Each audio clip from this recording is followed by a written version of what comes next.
Once upon a time, a reading platform was created and stories came to life.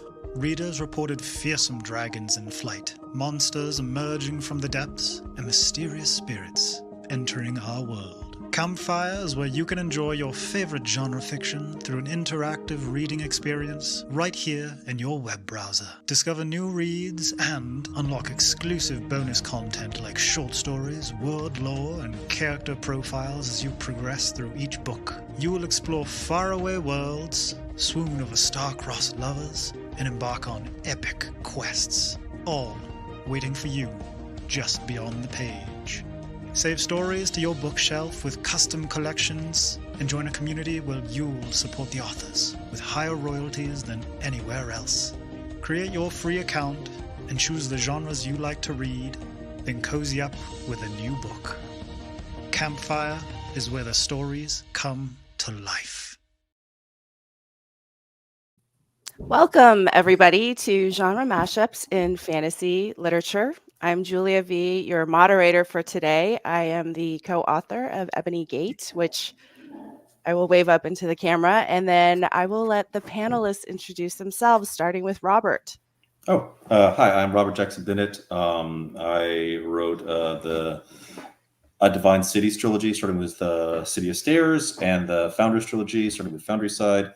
I have a book coming out February 6th called The Tainted Cup. It's my first of the new series. Ooh. It's a murder mystery series set in a fantasy world. So the pitch that I have for like your drunk uncle at a party who just wants to kind of know what you're doing, I say it's like a Game of Thrones meets Knives Out.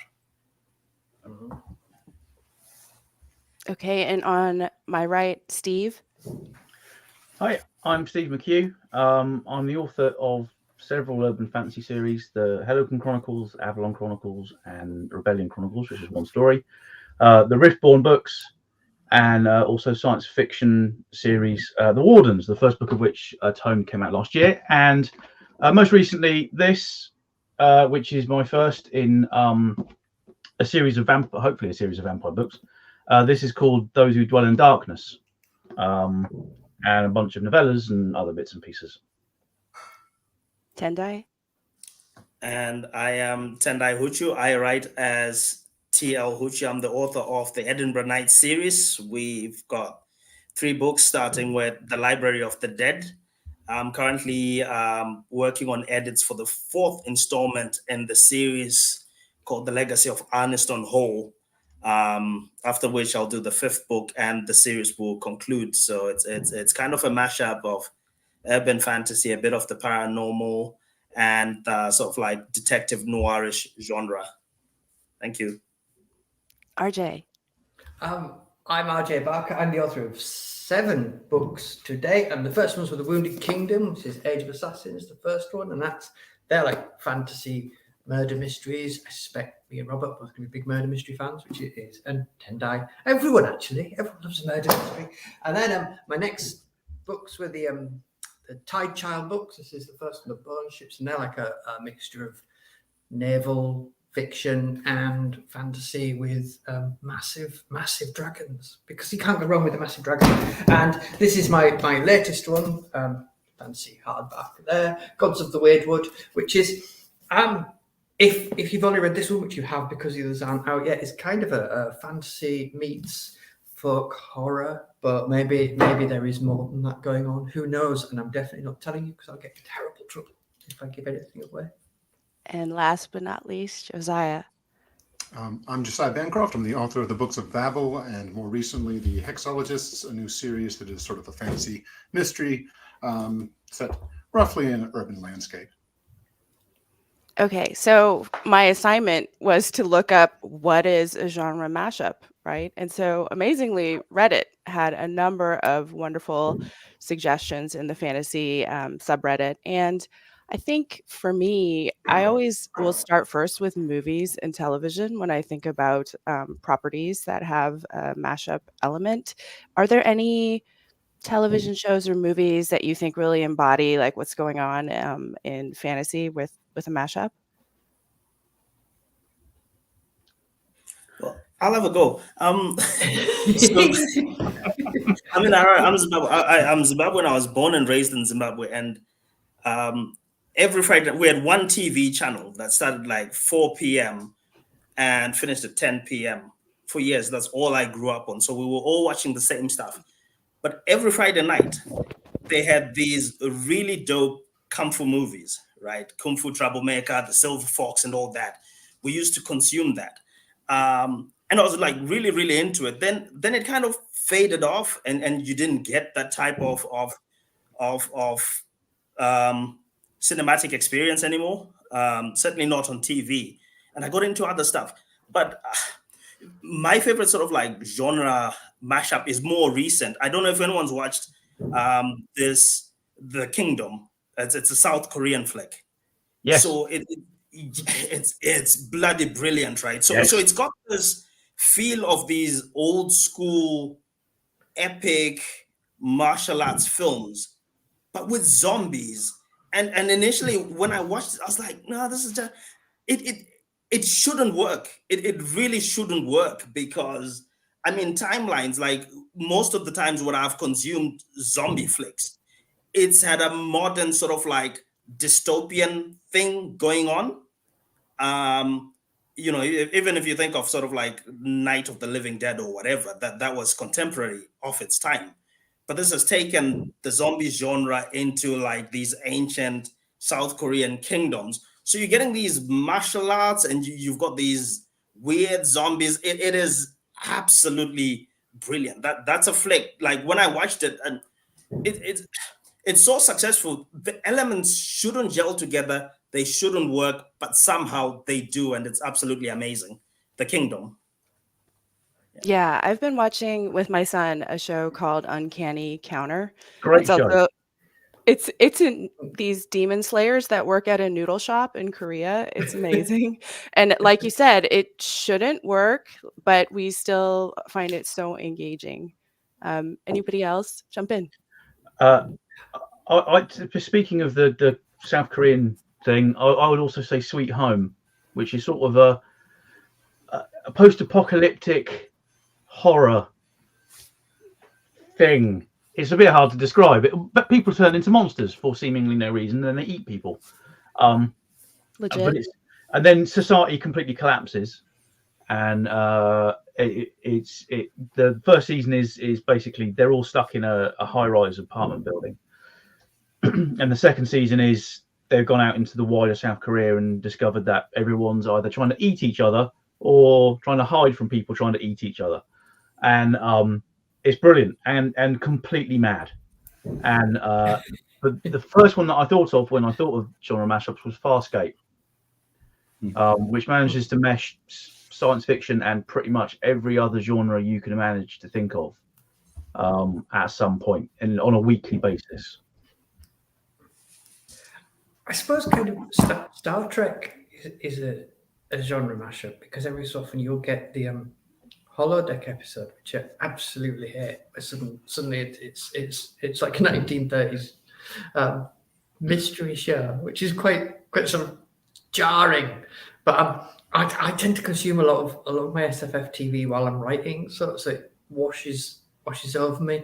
But I really like Daredevil, and at the same time, another part of me was going, yeah, I wish it was actually a courtroom drama. I wish it was a superhero courtroom drama. Which did She-Hulk do that a bit? Yeah. Which I've not watched yet, but that's the one that kind of I'd like to see rather than that I've seen. So I'll probably have to watch She-Hulk, see if it is proper courtroom drama, which I like. Yeah, I always liked how Star Trek, if they did those types of episodes, it felt like a locked room mystery, right? I'd say mine was definitely the X-Files as a kid. Like the X-Files was like every single time it's going to be a different genre, and that was the fun of it, where they were pretty clearly saying like, you know, like there really aren't any rules for this stuff. And it was, I think what was really unusual about that era was you had a very pop literate fan base, like audience, like broadly pop literate, that was willing to jump on and follow this wherever it went. And it's kind of funny in that the ones now that are most like memorable are not like the big ones about the aliens trying to figure out about like his sister or her pregnancy or her cancer or whatever. It was the ones. Do you remember that one with all the pies? That was a weird one. That was great. Or the one about the guy shapeshift by flexing his muscles and how he became like like a total stud, but when he was himself, he looked like a complete loser. Like those were great episodes. These days, I think like the kids these days are way more tolerant of all the genre mashup stuff, because the one like the shows that my kids love, well, the big one at least, is like Attack on Titan, which, is it horror? Is it science fiction? Is it fantasy? Is it a war story? Like, what is this? It's willing to play around a lot of things. So I think that there's just a tremendously higher tolerance for this stuff than there definitely used to be. My son's been making me watch One Piece today, which I've never come across before, but I have heard of because people have mentioned it in the same thing as the button ships, and that's just like everything is thrown at it. I mean, it's ships, but I don't know what age it's meant to be in, and some people are in base, and it's completely mad, and I love it, and I have no idea what's going on. But he's really into it, so it's just sort of a joy to sit there and watch it. Yeah, my kids also love Attack on Titan and One Piece, and I do think that medium lends itself to wild mashups and the unexpected, right? And kids are so open-minded about receiving that. Adventure Time is a good one that I thought that my kids grew up with, sort of, and Regular Show and Gumball and all those sorts of things. They're just designed as mashups of everything. Okay, so turning to books, I would want to ask you all, what's the first mashup you recall reading? And mine is Dark Tower. For me, and it's probably not the first one, it's the one that had a massive effect on me, was C.J. Cherryh's Chronicles of Morgaine, which is just presents as fantasy and remains in a fantasy point of view all the way through it. It never drops it, even though it's quite obvious quite soon it's a science fiction novel. But you're seeing it from the point of view of people that can understand that. And it's so clever. And I found out a couple of years ago that it was her first novel. And I don't think I've been that upset for a long time. It's just like, how can you be that good? And it properly, I read it when I was about 16, 17. And it's stuck in my head ever since then. And I can see it in my own work. I can see that book just sort of repeating it, and the way that she gives you quite complicated ideas and presents them in a way that's very specific to a different genre to the story she's actually telling. It's just, the more I think about it, the more jealous I get. She can do that so well. It's a tough question. It feels like, these days especially, everything that you read is kind of a genre mashup. A straight genre thing is actually very uncommon. And when I look back at it, it's really hard for me to identify one. Like, it's more like a spectrum of everything, which is the problem with all the genre mashup stuff. Well, I'm sure really when you're always like, well, you know what would make this better? Zombies. Or, you know what would make this better? Vampires, right? So instinctively, I think we also reach to add those elements too, right? I think it probably wasn't my first one, but the one that sticks out is Guards by Terry Pratchett. Which is a fantasy book predominantly, but it's also a social commentary, and it's a comedy, and it's a murder mystery, and it's just, and which kind of sums up all of Terry's books. He took bits from genres that fit, and he kind of put a fantasy blanket over them all and made them fit more into fantasy. But yeah, that was probably the first one that I can really remember. Well, I'm going to go a bit further out of books and talk about The Herald, which is a state-run newspaper here, which is like a propaganda thing. And it was weird growing up. Like, when I look back to my youth and think about the stories that we used to read in there, there was always some weird, fantastical shit going on. Like someone would get robbed or something, and there'll be a ghost involved. Or someone would have some huge misfortune and there's witchcraft involved. And, it's now I'm a bit older and I know some of the people that work for this institution.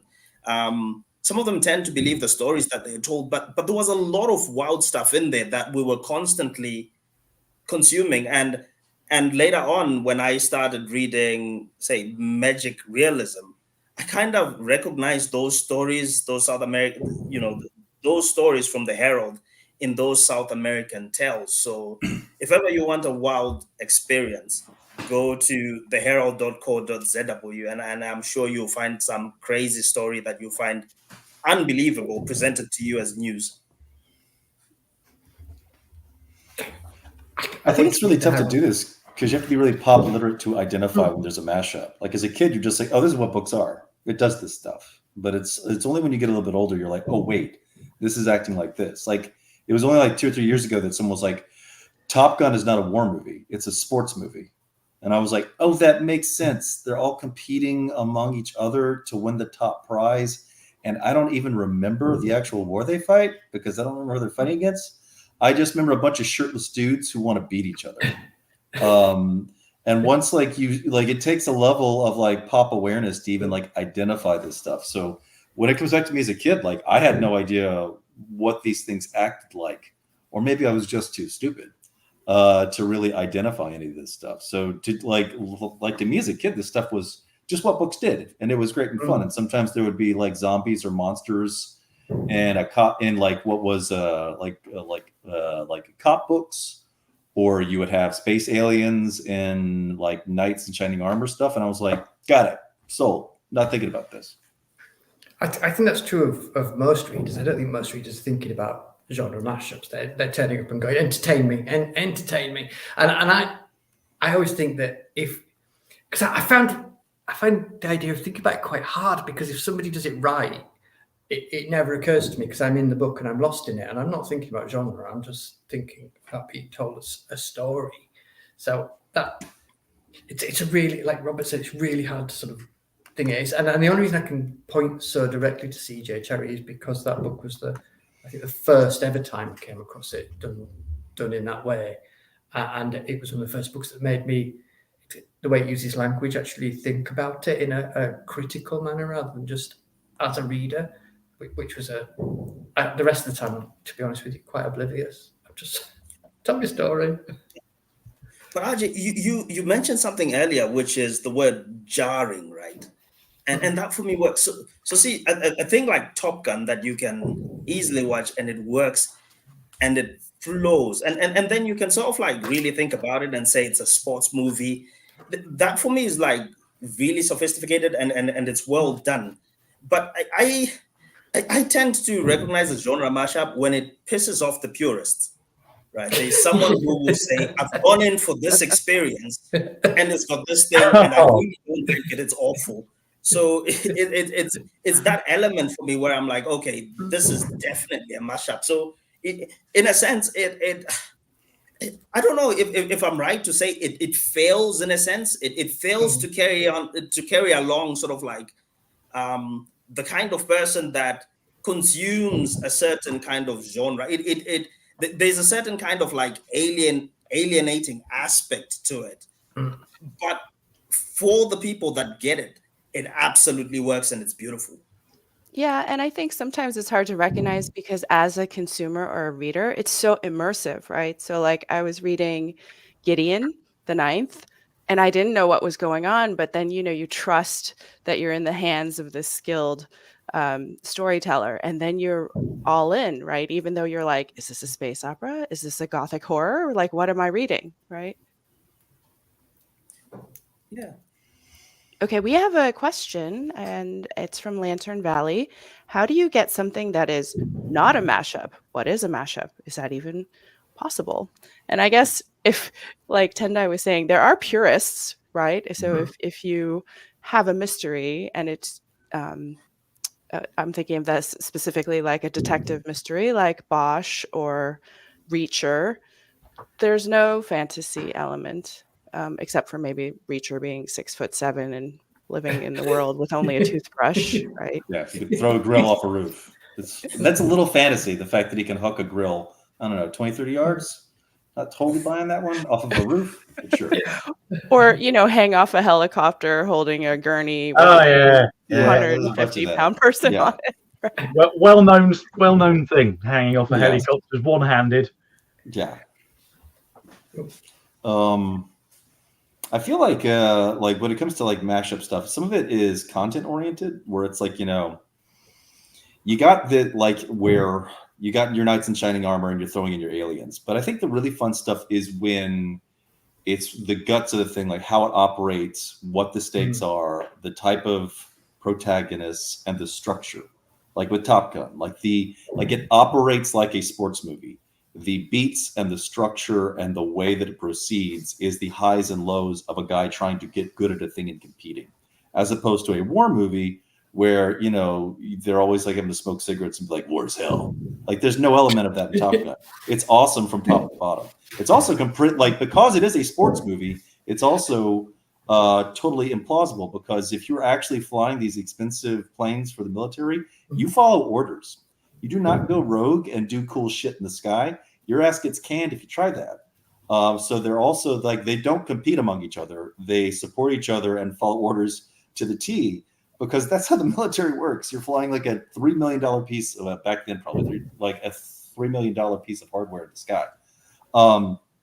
So I think like when it comes to purist stuff, it's the expectation of the structure. Like if this is a parlor room or a drawing room like mystery, you're expecting a contained environment and a certain spectrum of characters and suspects, and a certain type of detective.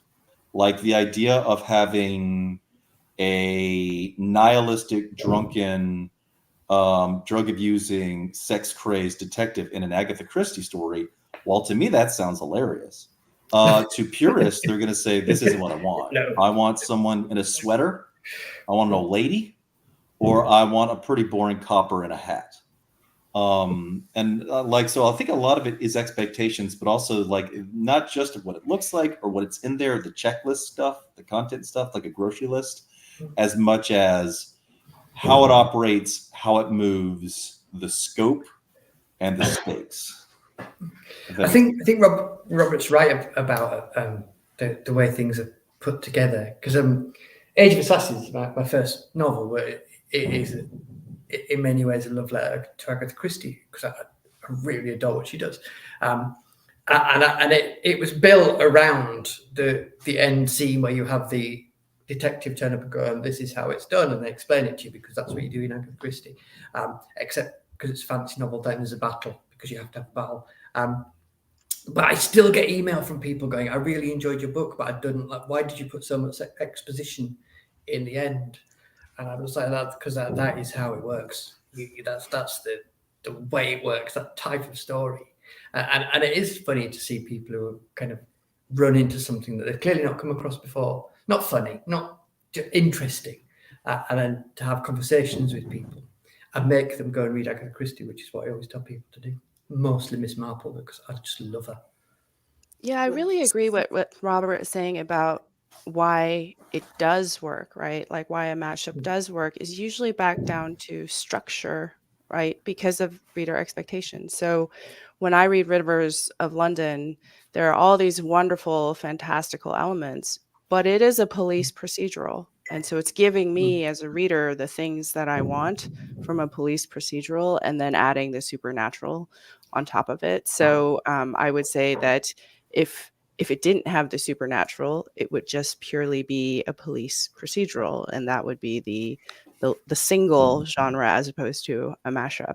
That's what most of the urban fantasy is. It's police procedural or private detective or courtroom drama with magic on top. And that's all.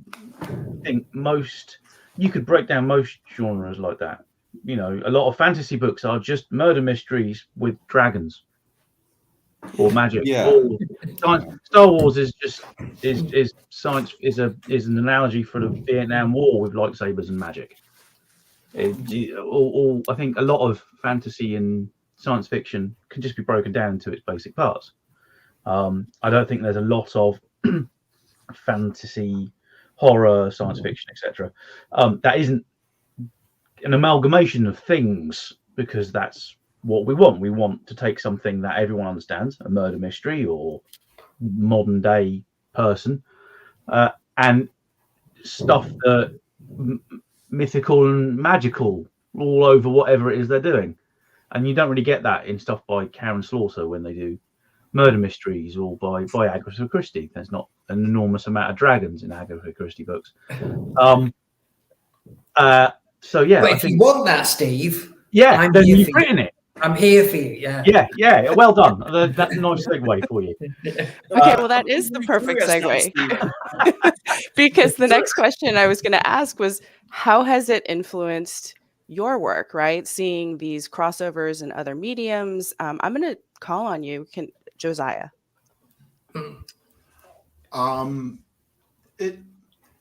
I think, like, talking about the first book that was sort of a mashup that I was exposed to is probably Dan Simmons' Hyperion, which I encountered when I was maybe 17 or 18. And I've been reading a lot of Terry Brooks and David Eddings and sort of the people who are doing Tolkien-esque versions of fantasy. And I read that and I thought it was just absolutely bizarre. It was a polemic. It was mashing up genres like noir and science fiction and fantasy and horror. And it was philosophical. It was structured very bizarrely. I'd never seen anything like that. And, go on to learn it's kind of structured after the Canterbury Tales. And that really exploded in my estimation what could be done with both the structure and the subject matter and the content of a fantasy book. Because before that, it was really, kind of by the numbers fantasy. And so that had like an outsized effect on me as a writer. And that really, jived well with the movies that I was consuming at that time, which was heavily influenced by like Terry Gilliam's work. And Terry Gilliam in the 80s did not know what genre was. He just shared with you his bizarre dream and pretended like it was normal. And we all had to sit there and be like, I guess that's what that does. And that was inspiring to me. Like if someone tries to tell me that Time Bandits is a fantasy movie, I'm like, well, it is, but it's also about myth, and it's also about like domestic life, and it's also contemporary and historical and fantasy, of course, and science fiction. It's just bizarre. It's everything. And so once I saw that there were these options of, you don't really have to worry about justifying it. The people who are going to be put off because you're not doing one thing purely have plenty of material to pull from. And so you're sort of free to do what you want. What about you, Tendai, other than the Herald? See, this is kind of where I am a bit curious. And everyone on this panel seems so sophisticated and intentional. But you spoke about Terry Gilliam.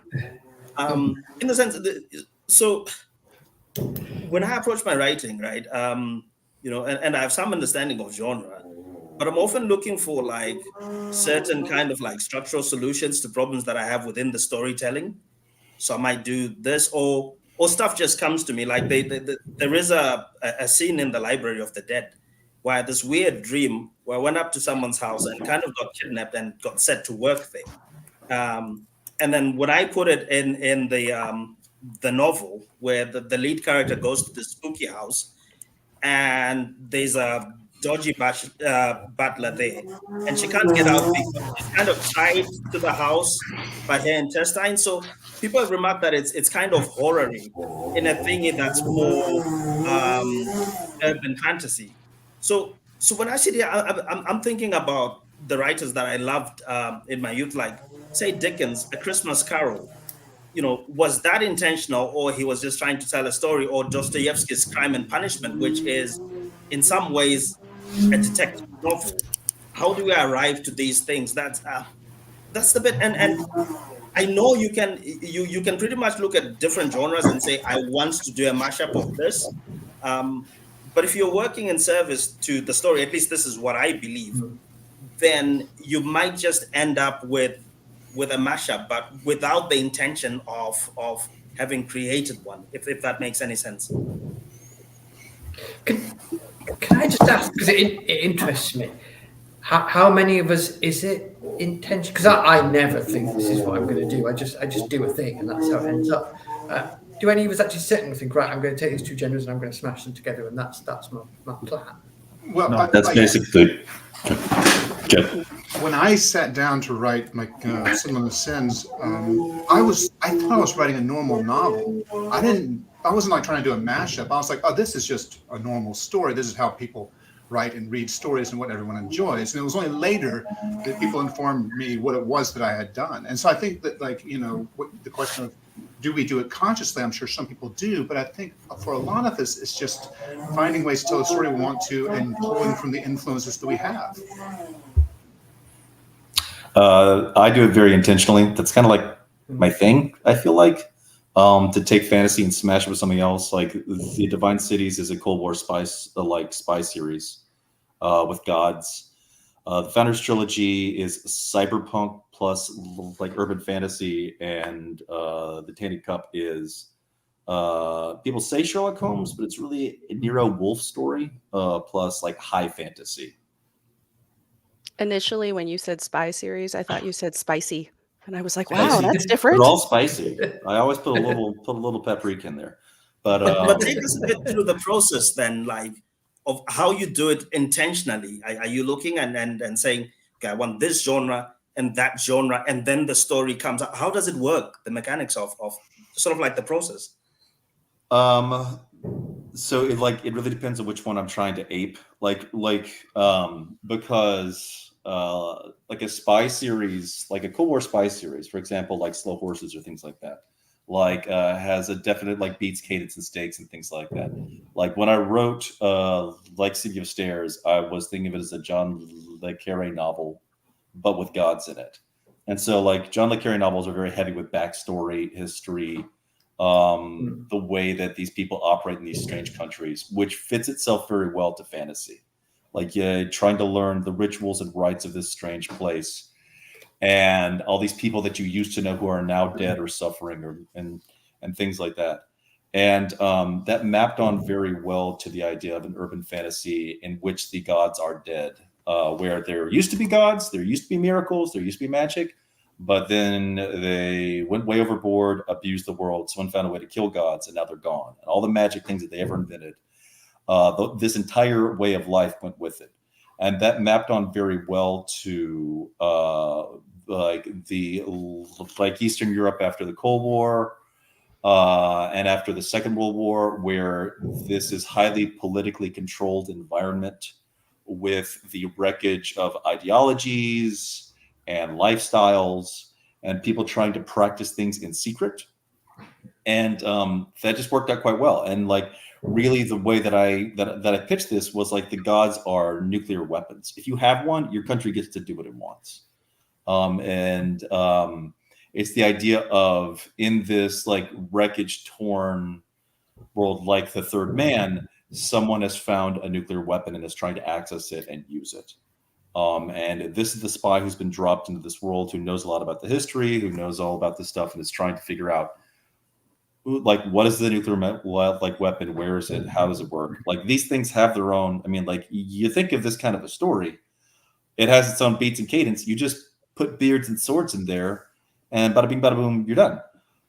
That's kind of it. This is what I always tell people: is I just put some beards, put some swords. I go to Google Translate. I make up some fancy words and change a couple of letters, and that's it. There are some like light touches you can do, but I think because they're pop literate, they know in their heads how these stories work, and they're pretty cool if there's like a magic monster that like shows up in there, because in these like spy stories, there's always like a big bad, a big monster, something serious, something horrifying, but then you just swap it for something like literally horrifying, like a zombie or a giant, and they're fine. Like, that's where that thing goes, if that makes sense. Okay, so in this master class from Robert on I talked too long, sorry about that. intentional structures and mashups, where we should add beards and swords, is anyone else doing it? I'm so jealous of Robert, because I just can't help it, and I don't always like. I finished a bunch up to my agent, said, right, can we just try and do something that's not high concept and is maybe a little bit more sort of wider audience. And I went, yeah, I'm going to do fantasy Robin Hood, and I'm going to make it really exciting and fast paced and short. And I don't know if you can see that. No, none of those things. It's really deliberate. There's very little Robin Hood in it. It's full of strange creatures and darkness in the wood that have come out of my own real love of folklore. But it was absolutely not what I intended. It just tends to be where my mind takes me. I think Tendai's a bit like that as well. Yeah. Does that then represent failure? Like you've set up to create one thing and you've got a structure for it. If it was Robert, he would nail it. Spot on. Yeah. We would have the Robin Hood fantasy story. Whereas with you, RJ, we get something. No, it's absolutely not failure because my publisher paid me for it. So it's a success, you know, and it's had astounding reviews. Like real quick to speak of like failures. So for the sequel for the Tainted Cup, it's also a murder mystery like story. But I wrote the first draft, and my editor said like we talked about making it more like a serial killer thing, and my editor said I like the first half. The second half gets a little watery because this is operating more like a thriller than a murder mystery. And I was like, well, what do you mean? Like there's thrilling stuff to a murder mystery, right? It's like no, a thriller is about trying to stop the bad guy from doing something. A murder mystery means that they've already done a bunch of bad stuff. And you catch them in the act and you confront them, like you reveal them. In a thriller, you know who it is.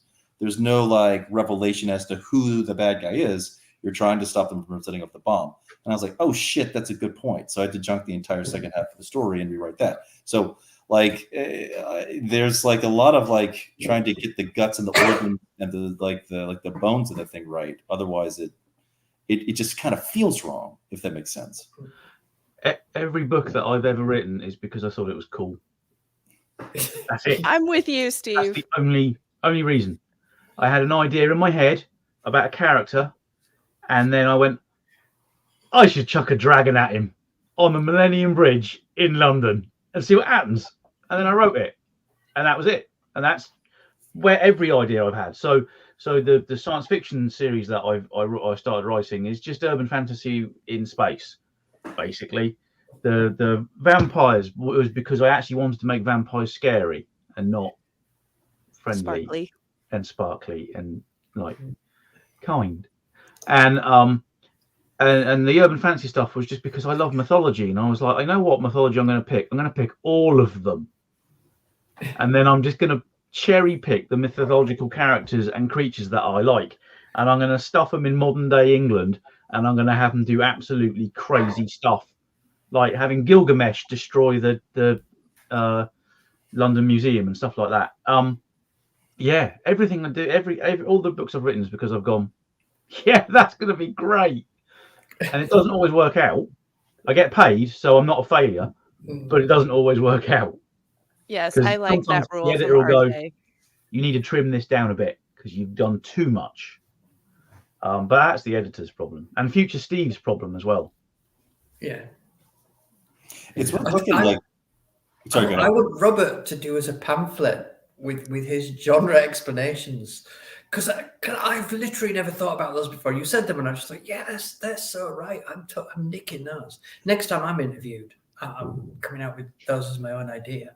Yeah, I mean, I'm still like learning about this stuff. Like it was like Top Gun being a sports movie, what a thriller is versus a murder mystery. But one example that I think like tried to mix up some stuff and kind of like didn't totally succeed at it was Game of Thrones, because like you've got like zombies in it, but does anybody really think, when you think of the fun thing about Game of Thrones, do you think about the zombies, or do you think about the royal elites like backstabbing each other and being sexually depraved? Because I definitely think that the zombie part was like the least interesting part of that series. It was more like the gamesmanship and the royal intrigue and stuff like that. And when it started to focus on the zombies, I was like, I really liked it when you guys were just being assholes to each other. I liked it when dragons showed up. Yeah, when the dragons showed up, of course, yes. That's usually the best bit in a lot of things, if I'm honest. What about you, Josiah? Are you conscious about it, or is it just well, you said you weren't as you moved along? No. Every time I write a novel, I'm convinced it's very normal, and then that people tell me what I've done. I feel like one of the things that all of this presupposes when we talk about genre is that there is some sort of example of the genre, which is a pure fantasy text. But whenever I think about even the seminal works like Lord of the Rings, that was a pretty diverse work. I mean, it used different forms within itself. And whenever I talk to somebody and they say, "Oh, I just skip all the poetry," I think, you're someone who likes Terry Brooks because he also skipped all the poetry. But so these works we pull from as being seminal were themselves divided and complex and nuanced. And so I think when we sit down, when I sit down to write, it is more just trying to figure out how to tell the story that I have rattling around in my head, and then pulling from the things that I have been consuming, creatively, socially, culturally, my entire life. Yeah, it's worth saying, I think there's such a thing as a genre codifier, where this thing comes out and it invents this whole new species of story. But usually when it comes out, it itself is a mashup. The Lord of the Rings is sagas and all this stuff that he invented. But if I recall, The Hobbit, which he wrote as a little fun story, that was not connected with the Lord of the Rings story, if I recall correctly. And then when he started to write the Lord of the Rings, he literally mashed up the Hobbit into it. So he took all this stuff in the Hobbit, these quaint little people in their vests, and just shoved it in there. And but then that thing comes out, and it creates this whole. It defines a whole species of a type of story. But and so that's one of the weird things when someone says, "Is it a fantasy mashup?" I'm like, "Well, do you think it looks like the Lord of the Rings, and that there is there's a farm boy, or an evil empire, and they have to find this relic and go on a big quest?" Because that's how these high fantasy stories operate. That's the guts and the scope and the stakes and all that crap that I was talking about. Or do you mean that there's people in robes and beards and swords and magic? Because that's superficial stuff, or are we talking about the guts of the thing?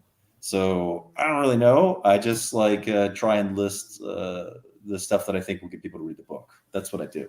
Whoever I'm talking to. Okay, so other than Robert, most of us are not intentional. So I do have to ask, what are some of the challenges you faced as a writer when you are trying to successfully incorporate your mashup? Like you're in the back half and you realized, oh, this is a mashup. Now what? I genuinely never realized that when I'm writing a book like Josiah. I'm just writing a book and I'm in the story and I'm writing that story.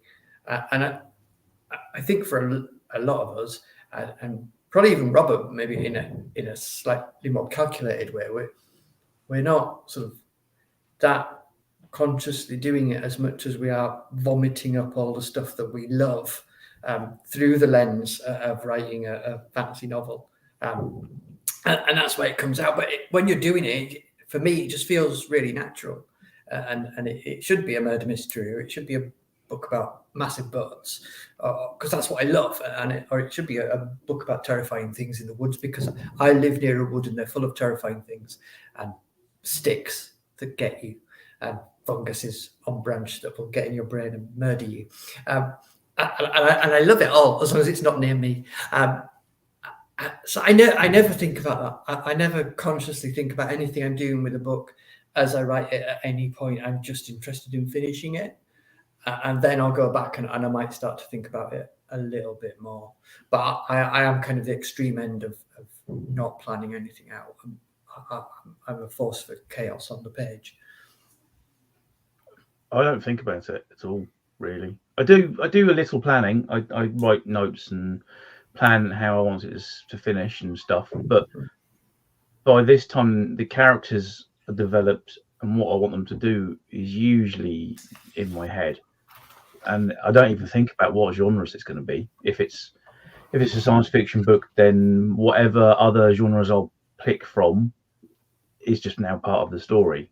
And I don't really consciously think I'm going to put a Western. I've done it once, and that was in book 2. I did one in Born of Hatred. It's an urban fantasy, but it has flashbacks to the Wild West, and I did want to write a Western set in Montana for no reason other than I grew up watching Westerns with my dad, and I thought it would be fun. But other than that, I don't really consciously think what parts of this genre should I pick and pick and pick. Just write the book. That's in my head.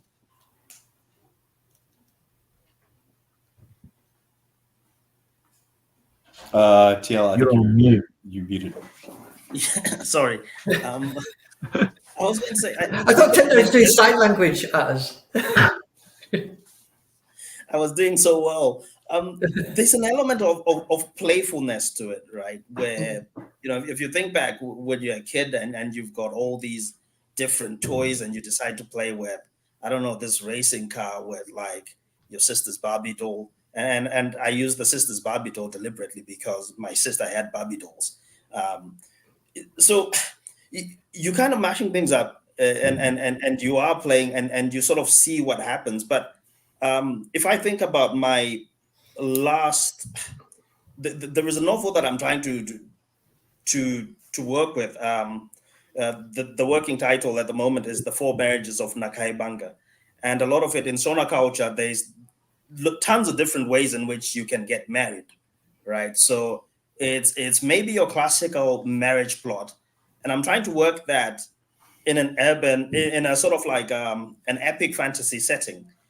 I got 50,000 words in and everything kind of ground to a halt, particularly because the quest that I tried to send the first of these suitors on, it just dragged the story in a whole different direction and the thing didn't work. And now I'm coming back to it and I'm at the stage where I'm like, okay, so how do again, genres like these narratological conventions that can bring a story together for you. So I've literally decided like the epic fantasy format will not work for this story. I have to rework it. And since the marriage book, I'm thinking of something that has certain contemporary sensibilities. And so a bit of it might be trial and error as well, where you're trying these different elements and seeing if they fit together. If I think about my last series, the Library of the Dead, they are a bit sort of like of the story that I liked, that when I got to the editorial process, my editor would say, yeah, this is a cool idea, but that doesn't really work because it's so jarring from sort of like the way the rest of this flows that you kind of have to think about jettisoning that. So I think that there is that bit where you might have something that just won't work in terms of the flow of your story.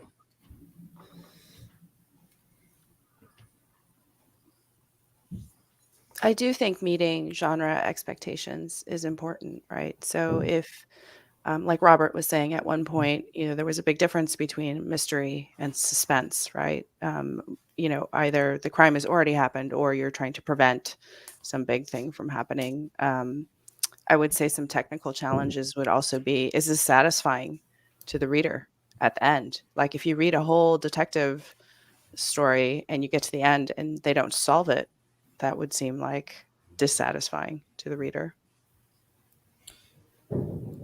Yeah, there's a difference in like that, like that's a crime story kind of, because there's Homicide, Life on the Killing Streets, like at its core is about trying to find someone who killed a young girl and never being able to do it. And it's really not about the search for the girl. It's about what it's like to be a policeman and what this does to you. And like that was the one that like went on to be the inspiration for the show Homicide, Life on the Streets, and The Wire. This is one of those fun things that you get to be like a taxonomist where you play around with your friends being like, that's more of a crime story. That's a police procedural. That's a detective story. Those are all different things. Because like you're just trying to figure out like what it operates like and what it wants to do. Like, what is it interested in doing? Is it interested in finding a killer? Is it more interested in like seeing like the home lives of these like detectives? Like for like Agatha Christie and that style of movie, you don't really, there's like one or two kind of fun things you know about them. They like soup and they like to smoke a pipe, but you don't know like, and I'm having a lot of problems in my marriage. You don't know that. So you don't really get a lot of the like interior life of the detective. And that was a real struggle in writing this series, where when I first started to write it, the main character was the crazy, wacky one, and the genius was the straight-laced one. The genius like detective. And I quickly realized, in a fantasy world where no one really understands the nature of the world, the history of the world, the nature of the magic, or really how they're going to pursue this murder, you cannot make the main investigator a crazy weirdo. They have to be stable and dependable, and you have to feel like you can rely on them to tell you the truth of this world. You have to let the detective be the Sherlock Holmes character be the total fucking lunatic who's really funny. The main character has to be a little vanilla and boring. And I was like, shit, I don't know how to write. I've spent my entire career trying explicitly not to write boring characters, and now I kind of have to write one. And so that was really tricky in its own right. I think whichever genre you work in, whether you decide to do it or subconsciously or consciously, you need to make sure it has a satisfying ending for your readers, even if that's not an actual ending, if that makes any sense.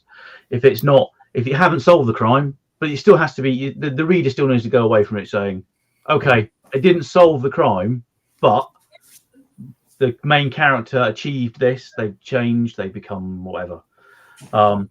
I wrote a novella called Frozen Rage, mostly because I wanted to write Murder on the Orient Express and with magic. And I always read, I don't remember who said it, but a piece of advice was to write backwards when you write suspense books. So I knew who the villain was, I knew why, and I wrote plotting it backwards and then wrote the book. And I think if you do know in advance how you're going to write it and the genre you're going to write it, there are probably some rules, like in a suspense book, you have to reveal who the villain is and reveal who the killer is and how they've done it. You should know this in beforehand. Getting to page 400 of your 500-word book and actually not having a clue how any of this fits together is probably going to make for a very awkward final 100 pages of writing. Oh, Steve, stop being a coward. Yeah, no, I've done it, and then I had to rewrite 150 pages of it. It didn't make any sense. That's unfortunate. Yeah, it's not ideal. But yeah, I do think that there are probably there are some people who can do that, where they just, like RJ, just completely wings it the whole way through. But it's gonna bite me one day. It works. I think it depends on how your brain works. If your brain works in a certain way, then you'll write in a certain way and you'll plot in a certain way. It's really funny to hear y'all saying that I'm intentional, because I'm sure that my editors out there being like, he is? That's fucking news to me. Quite a good thing about fantasy that I like and find useful as a genre convention is there's an expectation of length, because I do trilogies. I never think of a trilogy as 3 separate books. I think of it as one very long book that you have to have bits in that will satisfy the reader. But that let me, with the Assassin books, which are murder mysteries, tell 3 separate murder mystery stories, and then set up in the first one a kind of meta murder mystery that ran right throughout the 3 books, but the reader would not see until they reached the final one.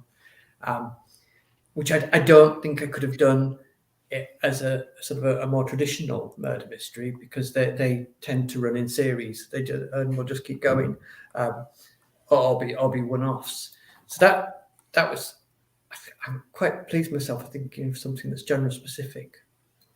Well done, me. But that is a thing I think I could only have done in that certain genre.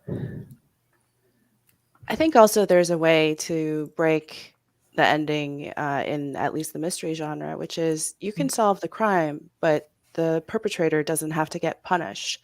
So that can be a commentary on the justice system, right? So like Robert was saying, the life of a cop, the system, those are all things too that can almost be a character itself, right?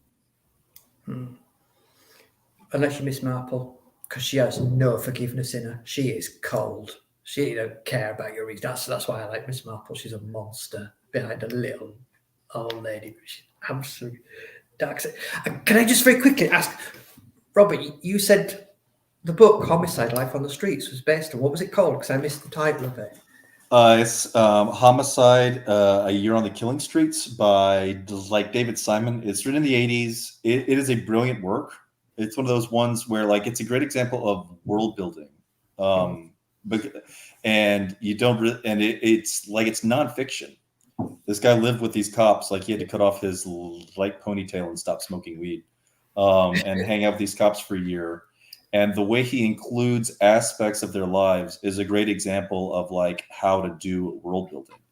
And it's really it's a great way to learn from nonfiction what gives people handholds into an unfamiliar world that is interesting, but also comprehensible and familiar. It's very, very good. It's written in the present tense, so that probably will piss off a lot of people. Me, but I'm still gonna have a go at it. Right. Yeah, or you could watch The Wire, right? Which is you can watch The Wire. A lot of the stuff from The Wire is, and from the show Homicide from the 90s is in there. You see, I can't watch The Wire because I started watching it with my other half and she didn't like it.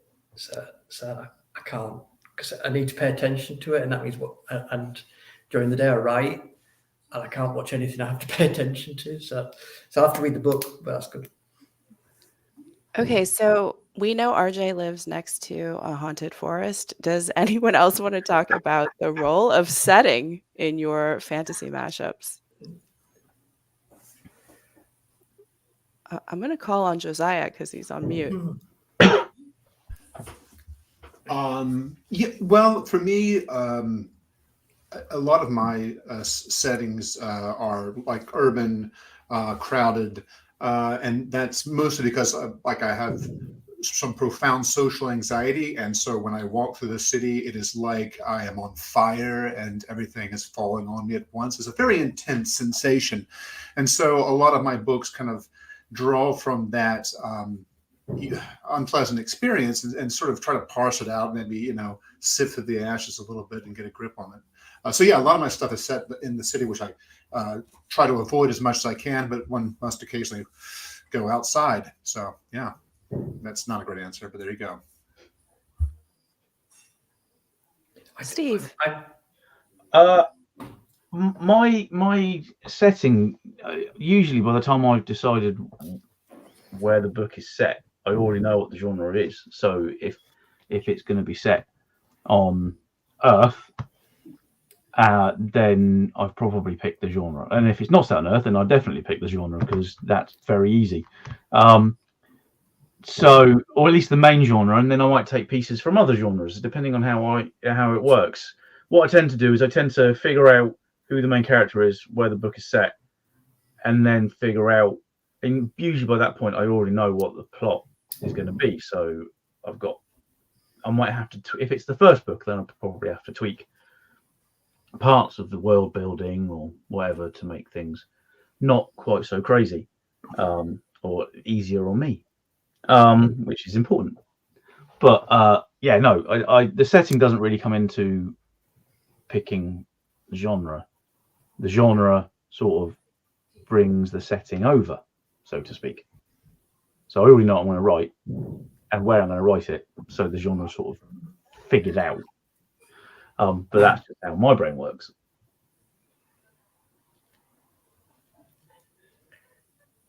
I think for me, setting is the first place, and it's what I think sets off the books.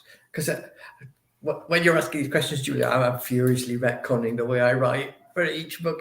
But the Assassin books, it was very much based on the North Yorkshire moors, on these being sort of windswept spaces that are very lonely to look at. And when I think back on the books, they are books about essentially loneliness, about someone who is alienated from everyone around them and never quite fits in, and that kind of fits in and backs up. And then with the Bone Ships, that's a book about people fighting insurmountable odds. It's a battle they cannot win.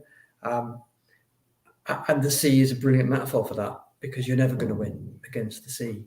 It's huge and it will kill you and it doesn't care, and it's enormous. And then Gods to Wyrdwood, it is people living in a world that they fundamentally do not understand. They don't know why it does the things it does or it works the way it does. And I think a really big old forest, if you've ever walked into one, which I'm sure everyone has, there is just this sense of something much bigger than you there. And I can't, it's one of those weird liminal, like supernatural feelings where you just like, whoa, this is a bit weird. And it sets up that book for exactly what I wanted. And then for the next things, I've got the settings talk to the characterization and the themes of the book. But I do not think I actually know I'm doing that when I do it. It's only when I look back on it that I see it. I think. Oh, go ahead. Thank you, Robert. Setting has this like huge impact on your characters, how they behave and perceive the world. Like today, I'm doing this interview from my cousin's place in one part of Harare called Greendale, but I'm staying over in Melbourne. And on my journey back, I will go through every red light that I see, because that's what you do in Harare at night. Because if you stop, there might be some guys that will jump into your car and take your stuff. Right? I never do that in Edinburgh, where I normally. You should try. You should try one day. Yeah, exactly. So same character, different setting. They behave differently. When I wrote, The Library of the Dead, which is set in Edinburgh, reviews came out and people said it was dystopian. But what I set out to do is to write Edinburgh as a third world city. And this was drawing from Scottish history. I mean, you go back 300 years, Scotland was a shithole, the poorest nation in Western Europe. There's a long history of how it wound up in the Union, etc. Right? So I took those elements from historical Edinburgh and brought them into the future as a sort of like, as most people, when they play with time, they do these chronological leaps, but I was trying to do it through the geography. So you've got shit on the streets. If you think about, say, the old town, right? People used to chuck their slop buckets out onto the street. And so you literally have shit on the streets and cholera and dysentery and all that. And that's sort of like my futuristic Edinburgh. And by doing that, in a sense, I've since accepted that most people look at it as a dystopian setting, but it's only dystopian in the sense that Harare, where I am right now, is dystopian, or Lagos or New Delhi or Sao Paulo might be considered dystopian. And what I'm interested in is how the characters then navigate that environment and sort of like still try to keep their souls intact. Does this make any sense at all? Thank you. What about you, Robert? I think, like, first and foremost, when it comes to setting, you kind of gotta give yourself the tools to make the sort of genre thing that you want to do succeed. Like, if you want to try and put a murder mystery in like Tolkien's world, that's probably not going to work because there's no structured like authority there. Most of the world is vast wilderness. I would argue that the point of the books is actually walking around a vast wilderness full of like old ruins. It's not stable. So like, and that matters because if you find a dead guy, is that a problem? Is that unusual? Should you do something about that? Or is it just like, yeah, this is a world at war. It's savage and brutal. And there's monsters crawling out of the mountains to kill people. Here's another dead guy. So you need to create a more populous world with a more structured like authority and a sense of stability. So that when you find a dead body, there's a sense that this shouldn't have happened, or that this shouldn't have happened to this kind of a person. Like, this is like an aristocrat, they don't get murdered. And that kicks off sort of a procedural or some sort of quest to sort of gather clues and build it up. From there, you can do whatever you want. You can make the ambiance, is it gloomy? Is it positive? Is it funny? Is it whimsical? What is this going to be? Is this a somber kind of a story? Or you can play around with the limitations there. But it's also like that, like those choices also sort of bend the shape of it as well. For example, like if this is a story where like these are the rules, you can't just go around killing people, and so like the main character doesn't have a personal connection to the murder or the death, and then they go around pursuing it. That's very different from a series where it's a personal stake. Like, for example, this was a book I read just recently, set in the South in the age of slavery, and a slave is killed. Most people don't care about it, but to this like detective, he cares.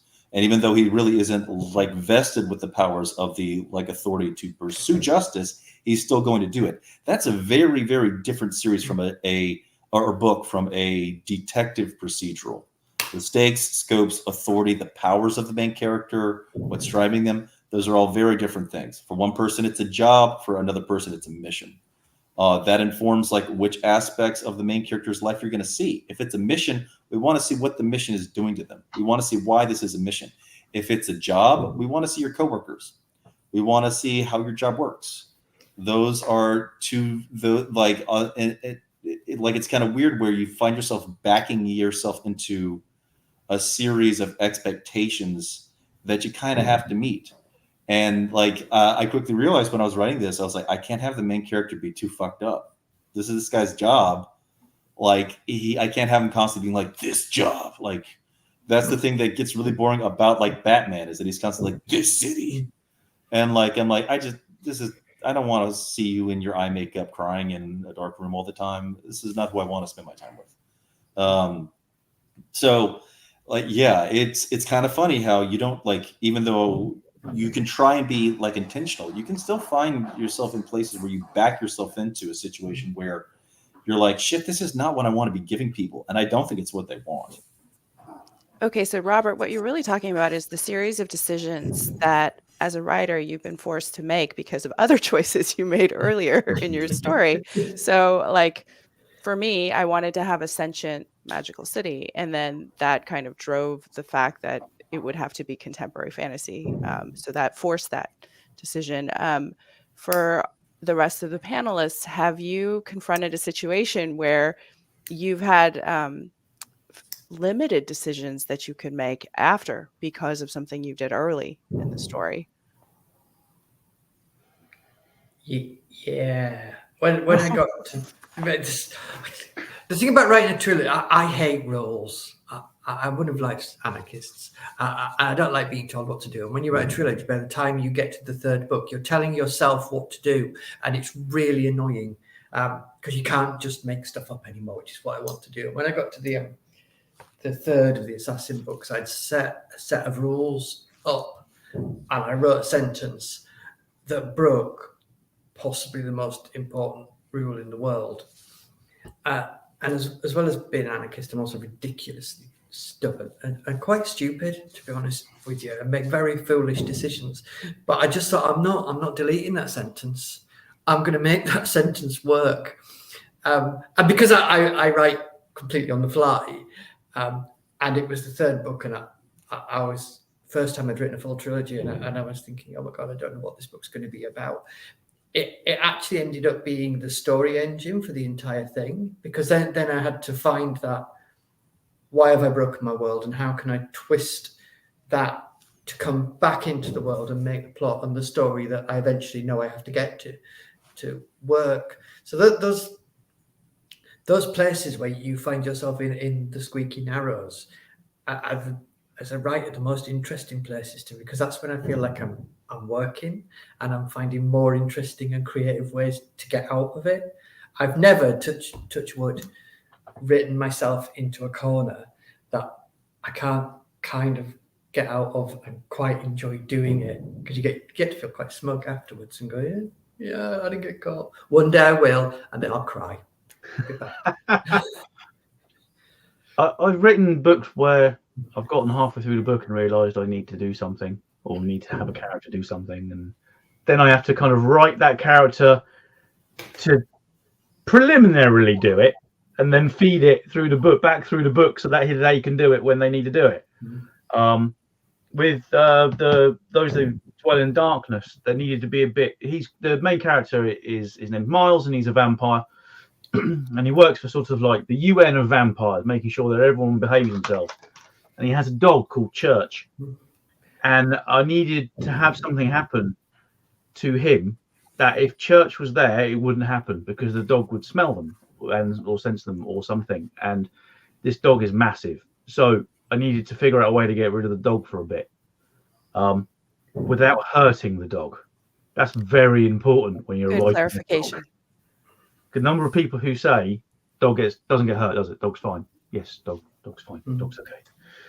Can't hurt a dog in a book if it's a main character book. So yeah, that happens every book. There's always that moment in the book when you're writing a character and you're like, this character has to do something. Bollocks. Now I've got to figure out how to get them to the bit that I hadn't realised they were going to have to do. And that partly comes with the way in which I write, I think. I think if I stayed and plotted every chapter individually, that wouldn't happen to me.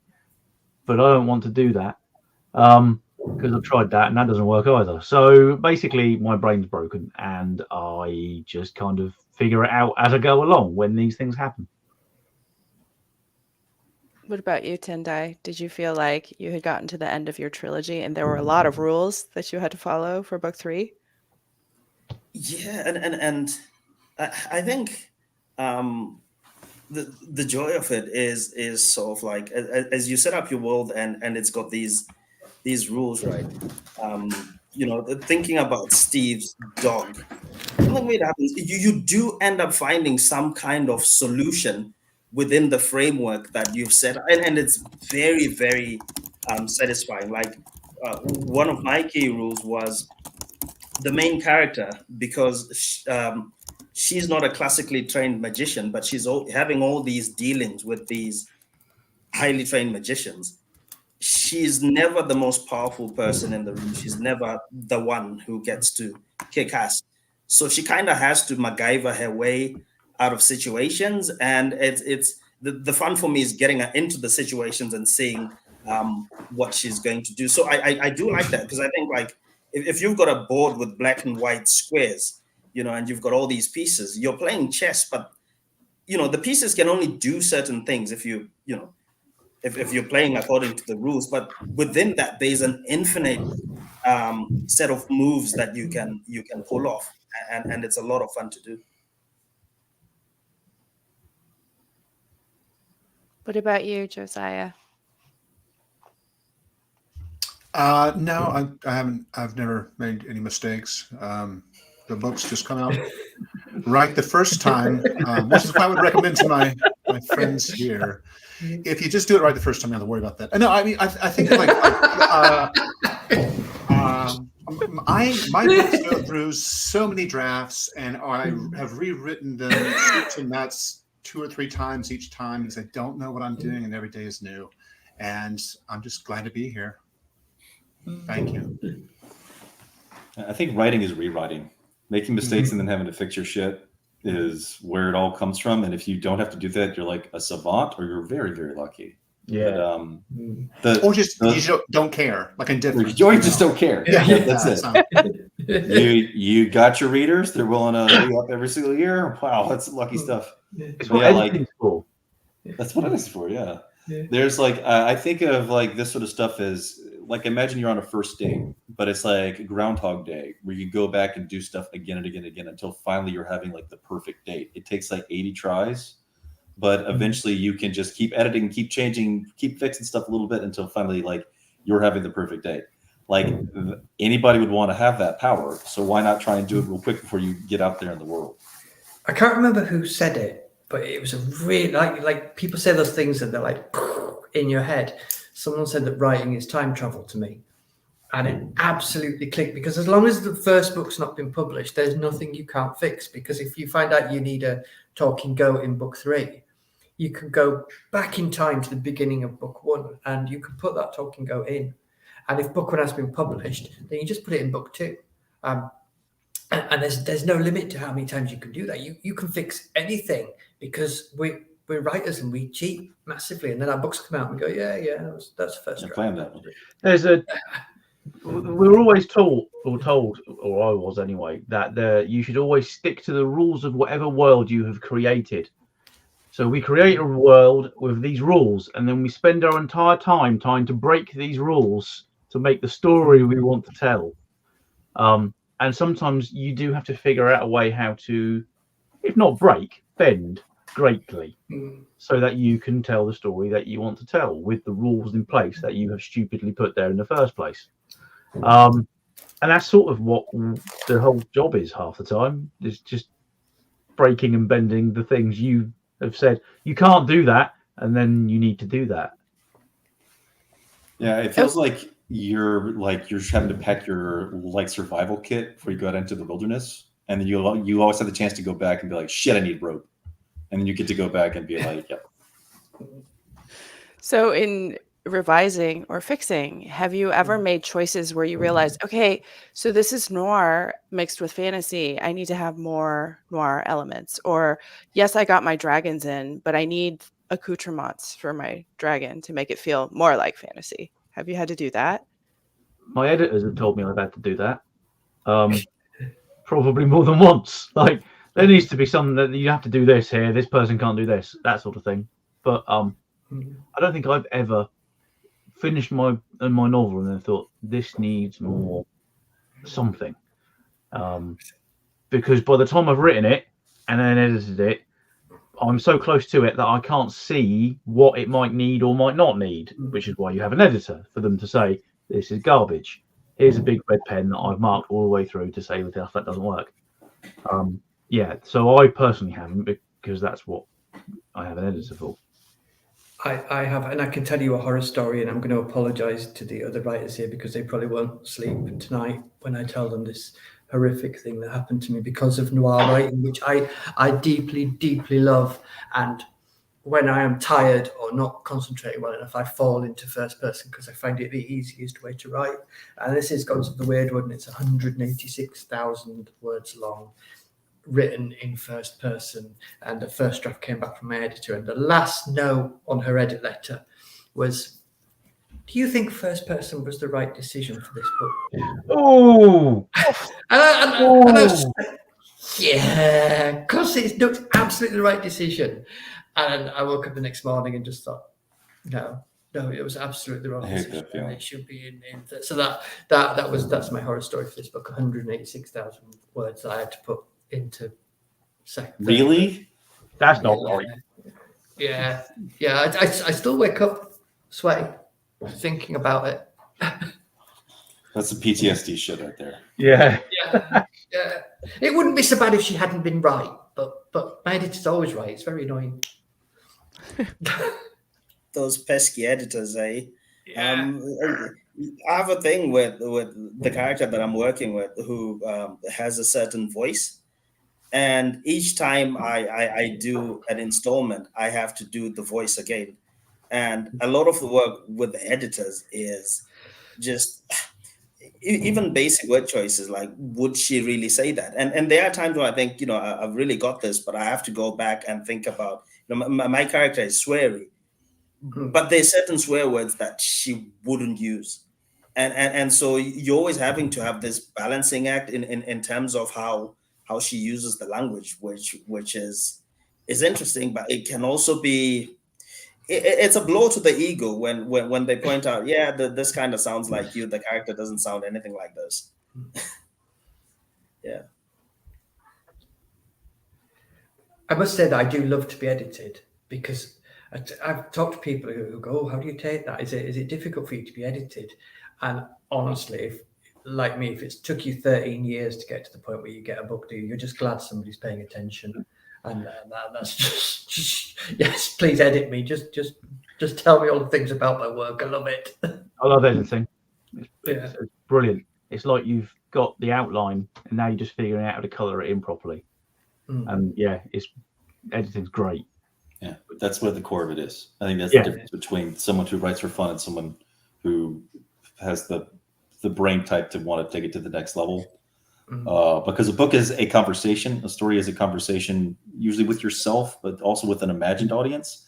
And it's really nice to have like an editor step in and be the conversation point and to commune with what you made and say, like, this part didn't work for me, this part did. I feel it wants to do this, and this part's a little bit weak. And you're like, damn, all those Yeah. are right. Shit. It's like trying to get dressed, but you don't have a mirror. And then someone says like, hey, you look really good, but your ass is hanging out. I can see like 3/4 of a crack. And I'm like, oh shit. I had no idea. And that's why, you know, as an author, you have to be able to have someone, your editor, say, this is shit. And you can't go, no, it's not. This is amazing and the greatest thing I've ever read. Brilliant. Everyone's going to love it. Because they might be right. It might be shit. And they can look at it objectively and you really can't. Yeah. No matter how hard you want to say editors, even when they tell you it's shit, Steve, they will at least demonstrate that they understand your vision. Yes. And once they do that, it's so easy to work with one another. And that's a trick that I kind of had to learn. Just even beta reading, like, you know, there's certain writers that I beta read. And when I send the feedback, I at least have to show them that, okay, this is my understanding of what it is you're trying to do. Here's my feedback. And it goes a lot smoother then, I think. Yes. It's never you can't do this. It's you can't do this way. So if you want to do this, you're going to have to think of a better way to do it. And my editor has an unerring skill. She can tell when I just could not be asked. Yeah. She always picks it out miles away, just a question mark. And I'm like, yeah, couldn't be asked. Do it properly. Sorry, Jenny. Probably the bad side of editing is that it ruins your ability to talk to other people about art or movies or shows, because most people, like 90% of people, will say like, "Well, I liked it," and you know, that's not something you can do in your editorial letter. You can't say like, "Well, I liked it, so I'm not gonna." And so like you find yourself when I'm like chatting with my wife about the movie Wish, like, you know, the one that came out with Disney, a piece of shit movie. I fell asleep and was happy for it. But she said at the end, like, well, I liked it. And I was like, why? Tell me why. Tell me what it was trying to do. And she was like, I don't want to do this with you. I want to have a fun car ride home. We're not having this conversation. And I was like, all right, I'll try not to edit the movie Wish, even though it seems like somebody should have. I was going to say, I think people don't realize what a massive skill being an editor is, because I can't do it. I am purely a writer, and if you give me something to edit, I will give you back a manuscript that says you shouldn't have written it like this. You should have written the story that I wanted to read, because I'm just incapable of it. And I'm always really impressed by editors that they make me more me, which I have completely lacked. Yeah. The best editor picks the voice you've created and tells you when it's not working, or tells you when you've strayed from it, or tells you. And also, I find that the best editors will say things like, "This is really good," but just to make you feel a little bit better when they say underneath it, all of these things need to be changed. You've expressed the feeling that I get, Steve, at the end of the process when I read the thing, and it's still kind of me, but it feels like a better writer has taken my stuff and worked on it, and like, this is how you should have done it. Yeah, my editor will write, "What did you mean here?" And I have absolutely no clue, no idea what that bit's supposed to mean. Just delete it. That's fine, because me having done my first draft was clearly just typing away, going, "This sounds great," without any real thought to the editing process that actually has to take place afterwards. Okay, with apologies to our future editors, are there things mashup wise you want to try next? I'm gonna start with RJ. I kind of know what I'm probably doing for the next 8 books. So I'm going to do another murder mystery because I love it. So I've got that. That's finished, and it's with my publisher, and they can decide whether they want to buy it or not. And then weirdly, I have a book that's probably, I always think sort of the pure version of fantasy is, if you can sum up the plot as Some People Go Somewhere, it's a fantasy novel. And that's the pure fantasy novel plot. So I've got a thing that is kind of not a mashup, really. It's a much purer fantasy novel idea that is deeply, deeply strange in so many ways, and I'm really enjoying writing it. So my thing for the mashups thing is I don't want to do a mashup. That's my yes.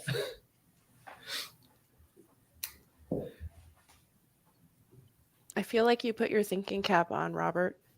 And I asked. Yeah, I had to think. I want to do a mid-century, like American style, big, crazy story, but with the occult, like Alan Moore meets Philip Roth, or something like that. That'd be a lot of fun to have it be like 1950s America, 1960s America, but have like beneath the veneer of like all this like cheerful conformity, human sacrifice, and ancient gods.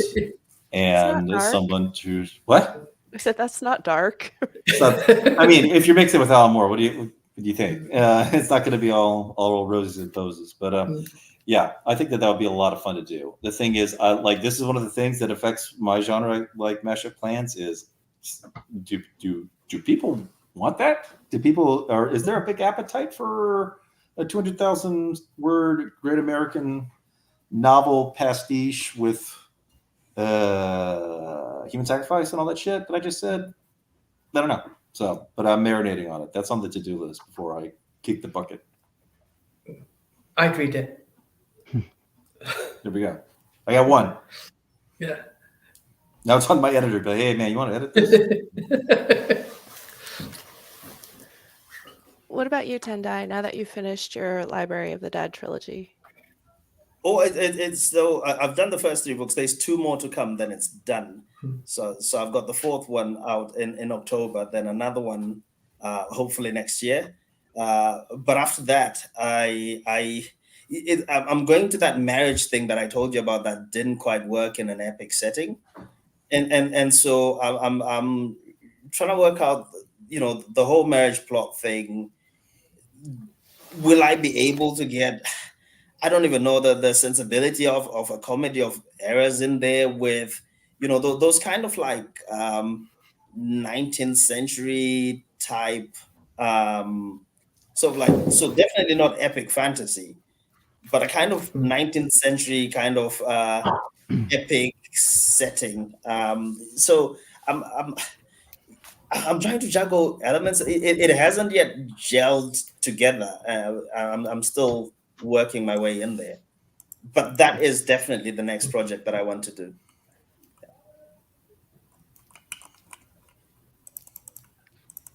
Josiah, what's your next project? Marrying Cthulhu. I just hope I die before I have to write another book. Oh god, I think I'd like to do like YA Moby Dick. I feel like John Green really needs to be brought to 1850s whale hunting. So that's what I'm thinking I'm going to do. I have no idea. I don't even know how I'm going to finish this book. Oh my god, the next one? Oh, stop it.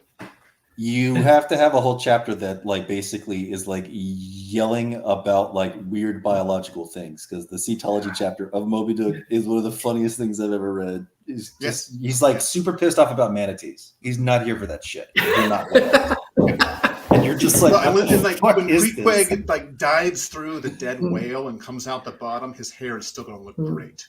That's how that goes. That's how you knew that Herman Melville was into a certain kind of guy. The world's been asking for it. When we were talking about editors early on, when I wrote the Bundships, one of the only times I've turned around to my editor and said, absolutely not, I'm not changing this. She said, do we really need 3 pages of how they load their analogs for cannons? And I was like, yeah, it's a naval book. That is the rule. Yeah. You've got to have at least 3 pages. Those are the rules, correct. Rules. So I'll expect that, Josiah. I will want to see them loading those harpoons for pages and pages and pages. Absolutely. Yeah, it's preparation porn. Yeah, much of like oily abs too during these.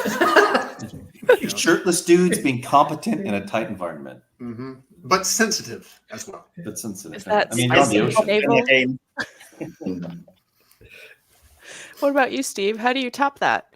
Oh God, I've no idea. Some sort of whale manatee love fest. Yeah, let's go with that. I don't even have a clue. But I would like to write a gothic horror fantasy revenge book, which is basically Bloodborne meets The Last of Us 2, set in this gothic fantasy sort of city. Whether or not I ever get around to writing it, I don't know, but that's what's currently earworming its way through my brain. So I quite like to get on with it and write that, so it stops. Okay, well, I set a timer for myself, and we're already at our 90 minutes, and nobody set an alarm for me other than my phone. So I guess it's time that we wrap up this far-ranging discussion that we've had about editing and the future and mashups. And why don't you share with everybody where they can find you and more about your books, starting with Robert? I'm on Twitter at Robert J. Bennett. Trying not to be on Twitter so much on account of all the Nazi shit. But that is unfortunately still an epicenter of people who are cool with reading text and not videos. I'm also on Blue Sky, which I understand is much harder to get onto. And I think I'm on Instagram somehow. I occasionally post my dumbass writing stuff there too. What about you, Steve? I'm on Twitter and Facebook and Instagram and Threads, just Steve McHugh. Some I post on more than others. Like Robert, I tend to try not to post too much on Twitter or X. Not calling it X because it's stupid. I'm not calling it X. On Twitter anymore because there's just a lot of all day on there. So, but that's where people can find me. Tendai? Yeah, I'm on social media at Tendai Huchu, Twitter and Instagram, and I've recently joined TikTok as TL Huchu, but I haven't made it to Book Talk yet. It's a fun place. RJ? I'm also on Twitter, though I also do not use it a lot. If you search for RJ Back, you'll find me. And I'm on Blue Sky also as RJ Back. But I thought I would just show you my haunted forest. I don't know if you can see the picture. I want to see the haunted forest. Nice. The haunted forest outside our house there. Well, RJ, you need to get on Instagram so you can post a photo. I probably am. Okay, and then Josiah, where are you on social media? You can find me hiding under your car. If you just want to bend down and say hello. I'm not on social media. I have a website. I don't do anything with it. So staying true to form. You're very difficult to find online. Right? Yeah, I haven't looked at my website in like 2 years. Yeah, who goes to websites anymore? But no, if you go out to the woods and shout my name 3 times, I will appear. So I am also on Instagram more because I am trying to spend less time on Twitter, or the site formerly known as Twitter. Thank you, everybody, for joining us today. This was a really fun discussion. I hope, like the rest of us, that you got something out of this. I certainly felt like it was a masterclass on what to do and what not to do. Well, I hope we all learned some lessons. I'm not sure if I did. Thanks, guys. I learned something because I've written it down. I liked it so much. It's what Josiah said and how to write, which is do it right first time and be perfect. Yeah, so, there you go. That's what I'm taking away from it. So hopefully I haven't broken any rules. I'm going to end the stream. All right. Bye-bye, everybody.